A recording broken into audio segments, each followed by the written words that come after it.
যখন তুমি নিজের রক্তের মানুষের দ্বারা কষ্ট পাবে, তখন তুমি একবার নবী ইউসুফ আলাইহিস সালামের কথা মনে করো।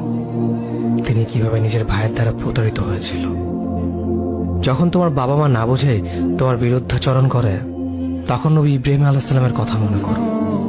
তার বাবা তাকে আগুনে নিক্ষেপ করায় ভূমিকা রেখেছিল।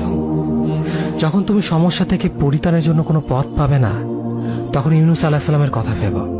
তিনি কতটা সময় তিমি মাছের পেটে আটকা পড়েছিল।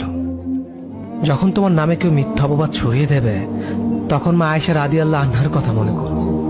তার নামে পুরো শহর জুড়ে কুৎসা রচনা করা হয়েছিল। যখন তুমি অসুস্থ ব্যথার যন্ত্রণায় কাঁদতে থাকো, তখন নবী আইয়ুব আলাইহিস সালামের কথা ভেবো। তিনি ভয়ঙ্কর এক ভাইরাস জনিত রোগে আক্রান্ত হয়ে তোমার থেকে বেশি কষ্ট পেয়েছিল। যখন তুমি দিনের কোনো বিধান নীতিতে যুক্তি খুঁজে পাও না, তখন নবী নূহ আলাইহিস সালামের কথা ভেবো। তিনি কোনো প্রশ্ন ছাড়াই মরুভূমিতে নৌকা তৈরি করেছিল।